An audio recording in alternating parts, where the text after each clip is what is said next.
বিরতির পর স্বাগত।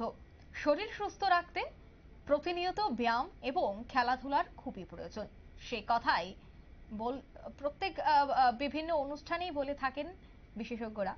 তবে এবার দেশকে সুস্থ রাখতে যে নিজেও সুস্থ থাকতে হবে সেই বার্তাই দিয়েছেন দীপা কর্মকার। আজ জিও সায়েন্স অফ সেফ ওয়ার্ল্ডের 175 বছর পূর্তি উপলক্ষে ওএনজিসি ও গেল যৌথভাবেই একটি পদযাত্রার আয়োজন করে। পদযাত্রাটি 79 টিলা থেকে শুরু হয়, রাধানগর গিল অফিসে গিয়ে শেষ হয়।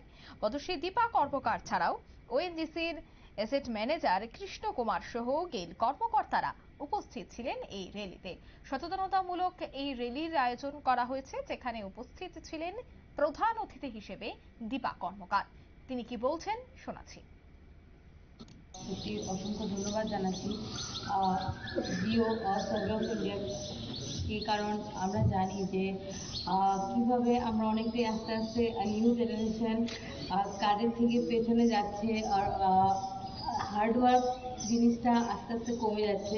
আমি চাই যে আগামী প্রজন্ম যারা আছে, আসুন সবাই মিলে আমরা আমাদের দেশকে আরও এগিয়ে নিয়ে যাই, আরও সামনের দিকে নিয়ে যাই, সামনের সারিতে নিয়ে যাই। এবং স্পেশালি আমি স্পোর্টস পার্সন, এখানে অনেকেই উপস্থিত আছেন, সবাইকে বলবো আসুন নিজের জন্য 1 ঘন্টা টাইম বার করে আপনারা সুস্থ থাকার জন্য এক্সারসাইজ করবেন। কারণ যদি আমরা ফিট থাকি আমাদের দেশ ফিট থাকবে, এবং দেশ ফিট থাকলে আমরা অনেক উপরে এগিয়ে যাব। কারণ আজকাল আমরা দেখতে পাই স্পোর্টসে আমরা 1 ঘন্টা নিজের জন্য টাইম দিতে পারি না, নিজের জন্য ফিট রাখার জন্য টাইম দেওয়াটা খুব মুশকিল হয়ে যায়। বিকজ অফ সোশ্যাল মিডিয়া আমাদের অনেকটাই টাইম ওয়েস্ট হয়ে যায় ওইদিকে, যেটা ওইটাও ইম্পর্টেন্ট। কিন্তু যদি আমরা সুস্থ থাকি তাহলে শুধু ফিজিক্যালি না, মেন্টালি সুস্থ থাকাটাও।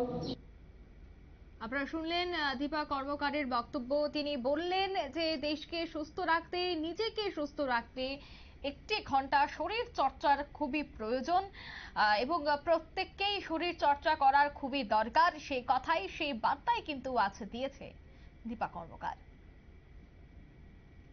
নিয়ে নিচ্ছে ছোট্ট একটি বিজ্ঞাপন বিরতি, সঙ্গে থাকুন।